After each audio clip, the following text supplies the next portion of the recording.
Hey y'all, how y'all doing? They talking about your boy Michael Jackson and it's going viral. Y'all need to come in here and see what they're saying about Michael Jackson. They're saying that it's a lot of secrets that we don't know about and it's a lot of discoveries that's just been discovered, okay? Listen here. You are at the messy sweet spot. Make sure y'all like, share, and subscribe. Let's react to this video. And I want to know, what do y'all think about all these darn secrets they about to tell us? Honey, I got my seatbelt on. I am ready because I know it's going to be a bumpy ride. But I want to hear what they got to say about Michael. Okay? Let's listen it up, y'all. Listen to this. This is going viral. Viral. You hear what I'm saying? This is Neverland, the currently for sale former home and playground of music icon Michael Jackson. Michael Jackson disappeared from the spotlight, only to return and reveal secrets that shook everyone. From the magic of his music to the haunting shadows of Neverland, Michael's life wasn't what it seemed. Let's find out how, as he battled the media, loneliness, and his own demons, the truth behind his disappearance slowly began to surface. The rise and fall of the King of Pop. The world knows Michael Jackson as the King of Pop, the artist who shaped music and left an impact that cannot be overstated. But beyond the moonwalk and the record-smashing albums, there is another story, one filled with scandal, betrayal, and immense pressure that never seemed to let up. This legend in every sense was also a man whose life turned into a spectacle for everyone to dissect. And behind the spotlight lay a truth that would change everything we thought we knew about him. The icon's rise to fame was nothing short of incredible. He came from a small house on Jackson Street in Gary, Indiana. It was a cramped life with 10 kids, a steelworker father who did not know how to be gentle, and a mother trying her best to keep the family afloat. Among those kids, the young performer stood out. Off stage, he was shy, almost like he wanted to disappear. But once in the spotlight, he transformed into something entirely different. It was almost magical. People knew they were witnessing something rare even when he was just 6 years old. The household was not about fun or play. It was about survival through music. The patriarch Joseph cared only about results. Practice was not optional, and it was not fun either. It was grueling, sometimes lasting until their feet ached and their voices gave out. Especially for the youngest, mistakes were unacceptable. Joseph's relentless approach made sure of that. But even with all the pressure, the boys' talent shone brightly. And soon enough, the Jackson 5 went from local talent shows to signing with Motown Records. That was the beginning of everything. In 1969, the Jackson 5 exploded onto the music scene. Their first single, I Want You Back, was an instant hit. His voice had a soulfulness and vulnerability that felt far beyond his 11 years. And on stage, he was not just singing. He had a presence that was impossible to ignore. It was all instinct, not just rehearsed moves. Songs like ABC and I'll Be There made the Jackson 5 a household name. But even then, it was clear that the youngest member was something special. The spotlight was slowly shifting from the group to him. His brothers seemed content with the group's success, but not this performer. Fame was not enough. He wanted more.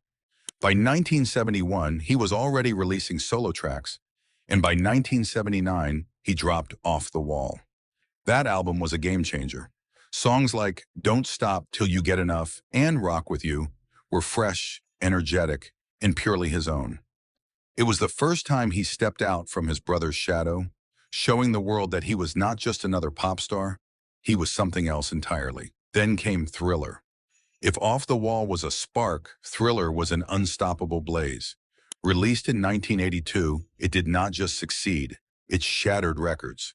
Tracks like Billie Jean and Beat It became cultural landmarks, and the Thriller music video was something the world had never seen before. It was 13 minutes of zombies, horror, and iconic dance moves. MTV played it non-stop, and everyone was hooked. In 1983, the entertainer introduced the world to the moonwalk while performing Billie Jean at the Motown 25th anniversary show. It was one of those moments that left everyone in awe. He glided backward across the stage, seemingly defying gravity. That performance sealed his fate as a global icon. By the mid-80s, he was at the top of the world, selling out stadiums, dominating the charts, and making every music video a major event. But behind the glitter and the screaming fans, things were beginning to unravel. The kind of fame he had comes with a heavy cost, and the cracks were already showing. By the mid-80s, the artist seemed to have everything. He was the most recognizable face in the world, with millions in album sales and fans who worshipped him. But who was he really? Fame had made him larger than life, but it also trapped him. Behind the strict upbringing of the Jackson family, he had never been allowed to just be a kid. His father, Joseph, did not want kids. He wanted performers, and he was molded to fit that role perfectly. As his solo career took off, the pressure only grew. Every move he made was under the microscope. His relationships, his mannerisms, even the way he looked was up for public debate. By the late 1970s, people noticed changes in his appearance. His skin was lighter, his nose was slimmer, his jawline sharper. Rumors started, maybe it was just a few surgeries, or maybe it was something more. By the mid-80s, those whispers turned into shouts. He said he had vitiligo, a condition that causes patches of skin to lose color. Medical reports would later confirm this, but the media did not care. They ran stories about him bleaching his skin, about him wanting to change who he was. The entertainer remained private, rarely speaking out, and the silence only made the rumors grow. Some saw him as a man struggling with his identity, while others defended him passionately. It was not just his skin. Over the years, his face seemed to change completely. It was not just cosmetic surgery. It was like he was trying to become someone else. Every change made him more mysterious, and the world could not get enough of trying to figure out who he really was. For him, the scrutiny was suffocating. He once talked about looking in the mirror and not recognizing himself. He wore the single glove, the fedora, and the sequin jackets like armor, trying to protect himself from the harsh world that demanded he be perfect. As Michael's fame grew, the pressure and loneliness only deepened. Neverland, a dream turned nightmare. The fame and scrutiny isolated Michael Jackson further. Even the people closest to him seemed to have their own agendas. Friends turned into opportunists, and the pop icon retreated to his own world. He built Neverland Ranch, a massive estate that was supposed to be his refuge.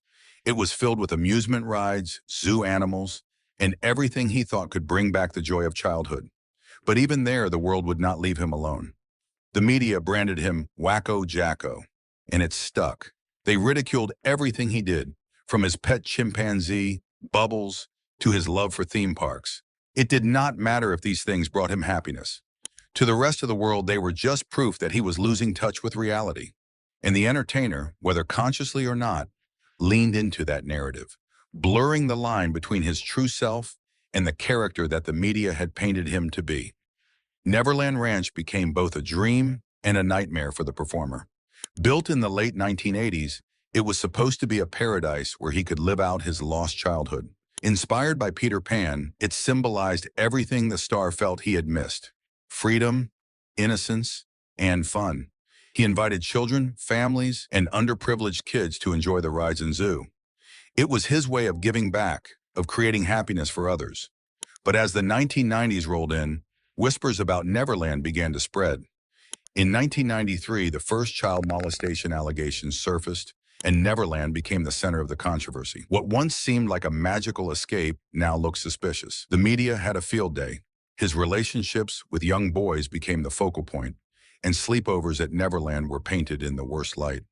He defended himself, insisting that it was innocent, that he only wanted to give children a place to feel loved and safe. But the damage was done. He settled the 1993 case out of court, but the world never looked at him the same way again. In 2005, the allegations returned, and this time the musician went to trial. It was a spectacle. Former employees spoke against him, others defended him, and the world watched as his life was put on display. He was acquitted, but his image was shattered. Neverland, once full of joy, became empty. The rides were dismantled, the animals were gone, and by the time of his death in 2009, Neverland was just a shell of its former self. To some, Neverland was proof of his innocence, a symbol of the childlike joy he always wanted to experience. To others, it was a place filled with dark secrets. The complex, contradictory nature of the artist was reflected in Neverland, and it became a part of his story that people still debate today. His relationship with the media was a constant source of pain. They dubbed him Wacko Jacko in the 1980s, and that label followed him for years. The media painted him as strange, turning every eccentricity into something sinister. They wrote stories based on rumors, like the one about him sleeping in an oxygen chamber to stay young. He later said that many of these tales were either exaggerated or completely made up, but by then, it did not matter. The press knew that weird stories about the pop star sold papers, and they pushed that image for all it was worth. This treatment took a toll on him. The media reduced him to a caricature, stripping away his humanity. They ignored his talent and achievements in favor of sensational headlines. He was a brilliant performer, but to many, he was just a spectacle.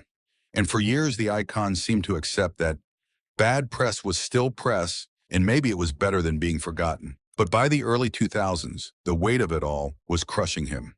The tabloids created a version of him that many people could not separate from reality. For some, he was a misunderstood artist who was unfairly targeted. For others, he was a joke. Even those who were close to him did not always know what was true and what was tabloid fiction. The constant scrutiny left him guarded and paranoid. He often said that the press was out to destroy him, and interviews showed a man who was careful with his words, always afraid of giving them more ammunition. His relationships were another part of his life that everyone wanted to know about. His first marriage to Lisa Marie Presley in 1994 shocked everyone. Here was the king of pop marrying the daughter of the king of rock and roll. It was almost too perfect. But the media doubted the authenticity of the marriage, calling it a publicity stunt to improve his image after the 1993 allegations. Lisa Marie defended their relationship, saying it was based on love. But the constant public attention took its toll, and they divorced in 1996. Michael's search for love and family added new challenges to his life: fatherhood, finances, and final comeback. That same year, Michael Jackson married Debbie Rowe, a nurse who had worked for his dermatologist. Their relationship seemed more about practicality than romance. Debbie gave birth to two of the entertainer's children, Prince and Paris. Critics said the marriage was purely a means to have kids, but those who knew the pop star said he was a devoted father, despite the unconventional nature of the relationship. His third child, Blanket, was born in 2002, and his mother's identity was never revealed, adding more mystery to the artist's already complicated personal life. The performer's parenting style was seen as strange by many. He often masked his children's faces when they were in public to protect them from the paparazzi. To the world, it was just another example of his eccentricity, but to the musician, it was about keeping his kids safe from the kind of scrutiny that had followed him his whole life. Despite his efforts, his children grew up under the shadow of his fame. After his death, Paris became more vocal, talking about her father and the struggles they faced as a family. The icon's relationships extended to his family, particularly his siblings. The Jacksons had a complicated dynamic, filled with both love and tension. He often spoke highly of his sister Janet, but there were rumors of feuds and disputes. Being the most famous member of an already famous family came with its own challenges, and the superstar's need for independence often clashed with his family's expectations. While the legendary performer tried to maintain some semblance of a personal life, his financial troubles were becoming impossible to ignore. He had made hundreds of millions of dollars from his music, tours, and merchandise, but by the early 2000s, he was drowning in debt. Neverland Ranch, the crown jewel of his spending, was costing him millions to maintain. It was more than just a home. It was a full-fledged amusement park, complete with rides, animals, and a full staff. Keeping it all running was draining his finances. The artist's spending habits were notorious. He was not just buying necessities. He was buying everything he wanted, and he wanted a lot. His shopping sprees were legendary, and he spent lavishly on art, furniture, and collectibles. His famous purchase of the ATV music catalog, which included the rights to songs by the Beatles, was a smart business move, but it was not enough to save him from financial ruin.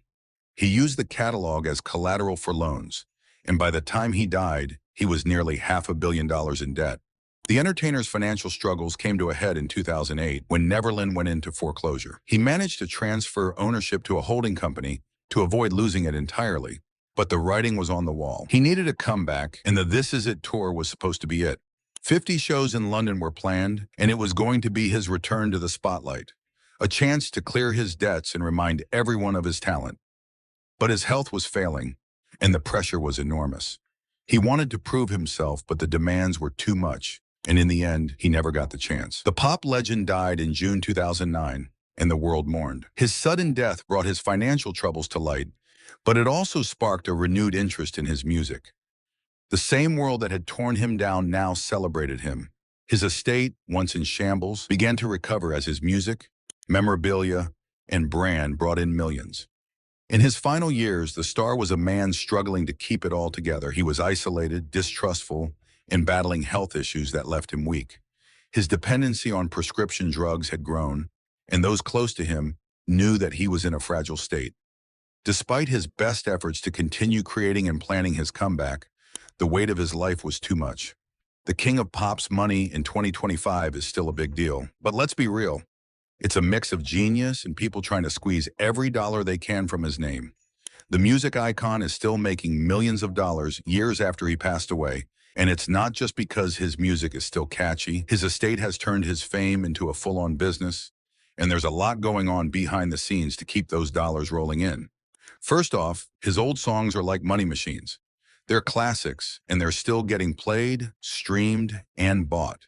The estate keeps releasing special versions of his albums, making them fancier or adding in some unreleased tracks to get fans excited again.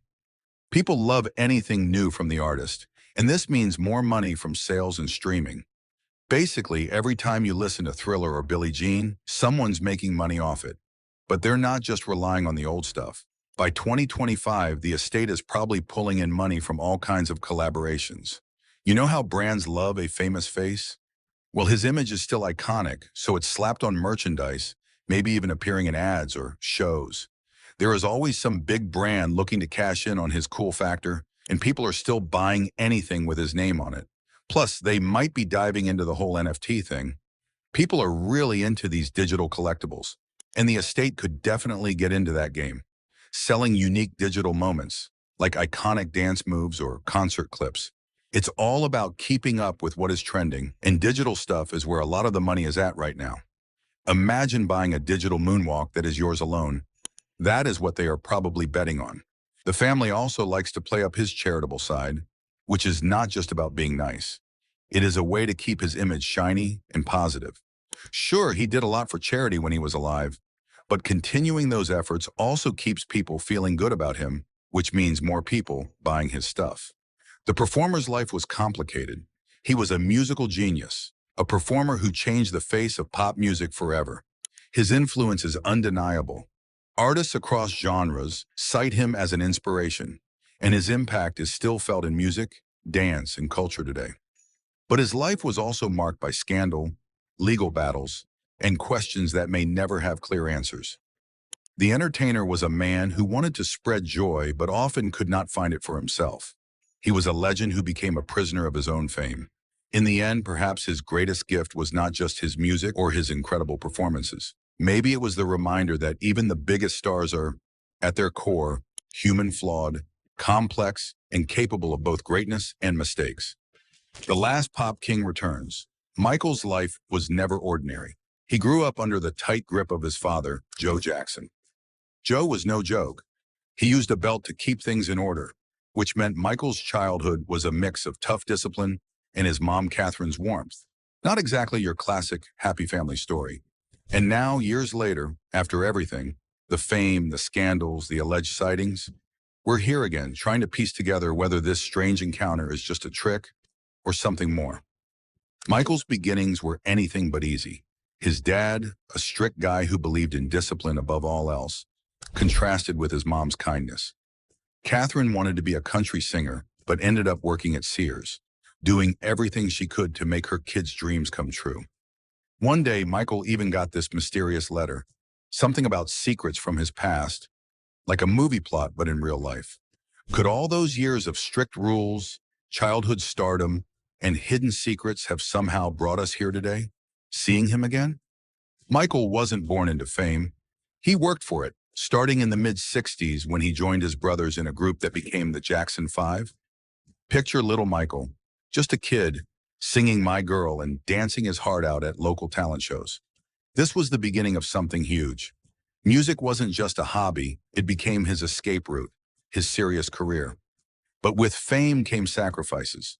From 1966 to 1968, the Jackson Five were touring in what people called the Chitlin Circuit. It wasn't glamorous, rough venues, long hours, but it toughened them up. In 1967, they had their big moment at the Apollo Theater in Harlem, winning an amateur competition. This victory set them on a path that led straight to the top, and by 1970, they were releasing hit after hit with Motown Records. The hits kept coming, and Michael's star kept rising. By the early 70s, he'd become more than just a member of the Jackson Five. He was the star. His solo career began to shine, with hits like Ben, yes, the one about the rat, making it clear he wasn't just another pop star. He was different. He kept pushing, kept experimenting. Who can forget the robot dance he did on Soul Train and Dancing Machine? It wasn't just a dance, it was a moment that defined a generation. But fame had its downsides. Motown's tight control started feeling like a trap, and in 1975, the group left Motown and joined Epic Records, renaming themselves the Jacksons. Michael began to step into his own, writing songs like Shake Your Body Down to the Ground. His move to New York City in 1977 to work on The Wiz was another pivotal moment. Meeting Quincy Jones during that project would change everything for him musically. By the late 70s, Michael was shifting gears. His album Off the Wall, released in 1979, was a game changer. It wasn't just music, it was a statement. He was breaking free from his teen idol image and becoming a global sensation. The album sold over 20 million copies worldwide, and Michael wasn't satisfied. He wanted more, and he knew he could get it. He made sure he had the highest royalty rate in the industry, a move that spoke volumes about his ambition. Then came Thriller. It's almost impossible to talk about pop culture without mentioning Thriller. The iconic music, the red jacket, the single white glove, it all became bigger than life. The album sold about 70 million copies, making it the best-selling album of all time.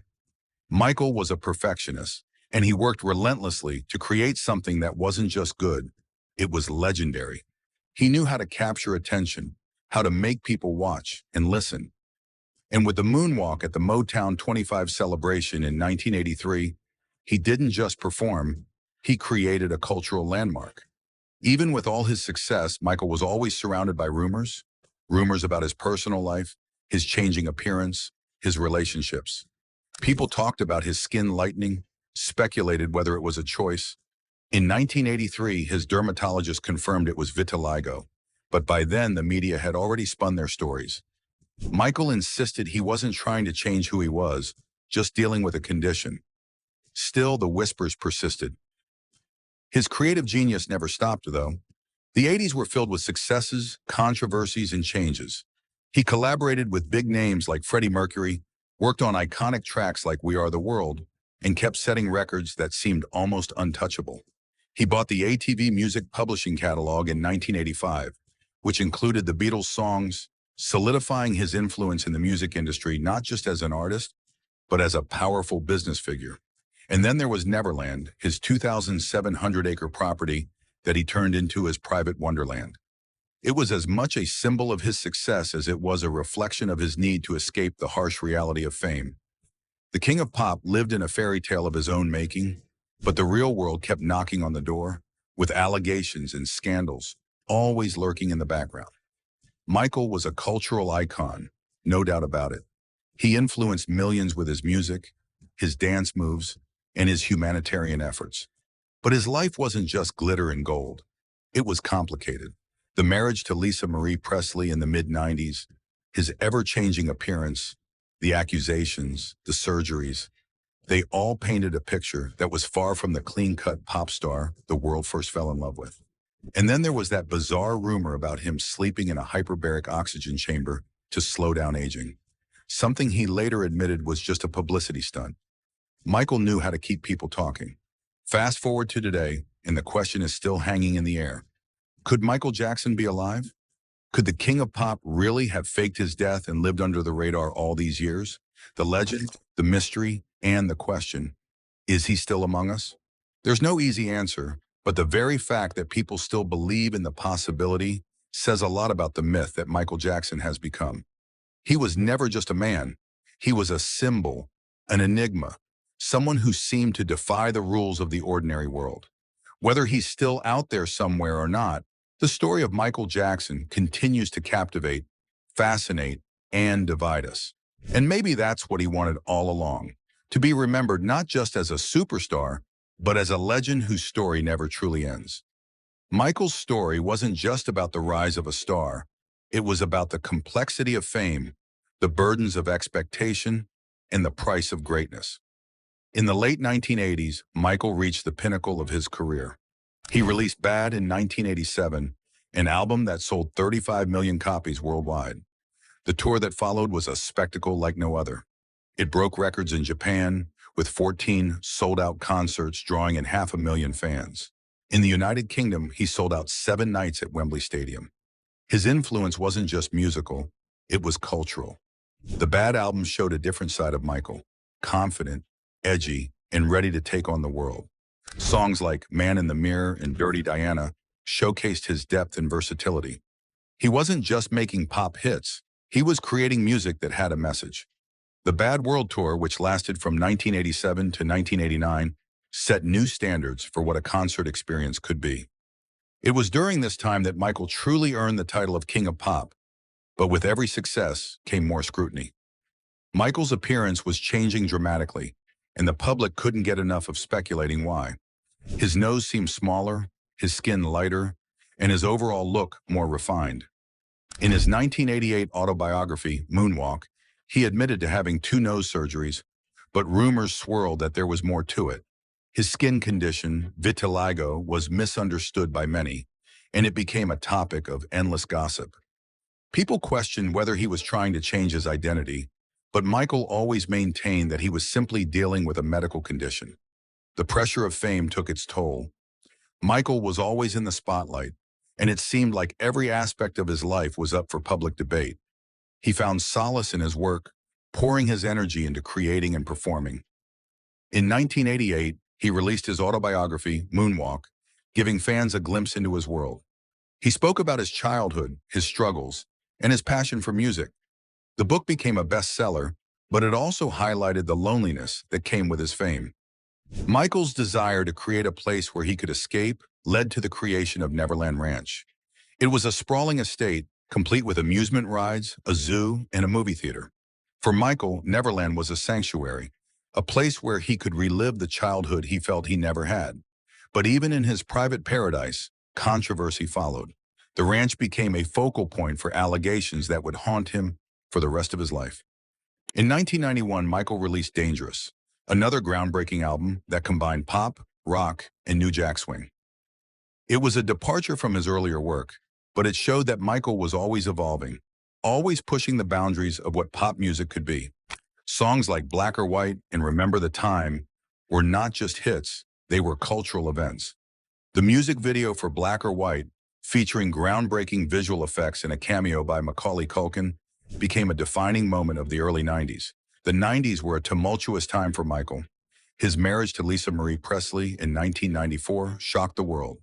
The union seemed to be an attempt to show a more normal side of Michael, but the marriage was short-lived, ending in divorce after less than 2 years. Shortly after, Michael married Debbie Rowe, a nurse who had worked for his dermatologist. Together, they had 2 children, Prince and Paris. Michael's desire to be a father was evident, and he often spoke about how much his children meant to him. But the happiness of fatherhood was overshadowed by the allegations of child abuse that emerged in the early 90s. In 1993, Michael was accused of intimate violence against a 13-year-old boy. The case was settled out of court, but the damage to his reputation was done. The media frenzy was relentless, and Michael's image took a severe hit. He maintained his innocence, and his fans stood by him, but the accusations would follow him for the rest of his life. Despite the challenges, Michael continued to create. In 1995, he released History, Past, Present, and Future, Book 1, a double album that combined his greatest hits with new material. The album was deeply personal, with songs like Scream and They Don't Care About Us, reflecting his frustration with the media and the allegations against him. The album was a commercial success, selling over 20 million copies worldwide, but it also showed a darker, more introspective side of Michael. The late 90s and early 2000s were marked by more controversy and more music. Michael's third child, Blanket, was born in 2002, and Michael's love for his children was clear. He often spoke about wanting to give them the childhood he never had. But his parenting came under scrutiny, especially after the infamous incident in 2002, when he dangled Blanket over a hotel balcony in Berlin. The incident was widely criticized, and Michael later apologized, calling it a terrible mistake. In 2003, Michael faced another major challenge when he was accused of child molestation once again. The case went to trial in 2005, and the media circus that followed was unlike anything the world had seen. The trial was exhausting, and Michael's health visibly deteriorated during the proceedings. In June 2005, he was acquitted of all charges, but the damage to his reputation was irreversible. The King of Pop had been vindicated in court, but the public's perception of him was forever altered. After the trial, Michael withdrew from the public eye. He spent time in Bahrain, trying to escape the constant scrutiny. He was reportedly working on new music, but his plans remained unclear. In 2009, Michael announced This Is It, a series of 50 concerts in London that were meant to be his comeback. Fans were ecstatic, and tickets sold out almost instantly. It seemed like Michael was ready to reclaim his throne, but the world would never see those performances. On June 25, 2009, Michael Jackson died of acute propofol and benzodiazepine intoxication at his home in Los Angeles. The news shocked the world. The King of Pop was gone, and an outpouring of grief followed. Fans gathered outside his home, at Neverland, and around the world to mourn the loss of a legend. Michael's death was ruled a homicide, and his personal physician, Dr. Conrad Murray, was found guilty of involuntary manslaughter. The trial revealed the extent of Michael's dependence on prescription drugs, a tragic consequence of his relentless pursuit of perfection and the pressures of fame. His death marked the end of an era, but it also solidified his status as a cultural icon whose influence would never fade. In the years since his death, Michael's legacy has been both celebrated and scrutinized. His music continues to inspire new generations of artists, and his impact on pop culture is undeniable. The posthumous release of Michael in 2010 and Escape in 2014 gave fans a glimpse of the music he had been working on before his death. His estate has continued to release material, ensuring that his music remains a part of the cultural conversation. Yet the allegations against him have not been forgotten. The 2019 documentary, Leaving Neverland, brought renewed attention to the accusations of abuse, with two men coming forward to share their stories. The documentary was polarizing, with some believing the allegations and others defending Michael's innocence. The controversy surrounding his legacy remains, but so does his music. Let's explore some of the wildest theories out there. Spoiler alert, none of them involve just practice and passion, cloning the King of Pop. Now this one's straight out of a sci-fi movie. Michael Jackson, so obsessed with staying young, supposedly tried cloning himself. The idea to dodge mortality and escape all the troubles that came with his fame. Michael C. Luckman, some guy from the New York Center for Extraterrestrial Research, even claimed that Michael secretly stored his DNA for future cloning projects. Some fans argue that his changing appearance was because he was experimenting with cloning, maybe even testing on himself, or that a double had taken his place long before his death. And if that's not enough, there are those who believe Michael faked his death so a clone could continue his legacy while he finally got to live in peace, far from the public eye.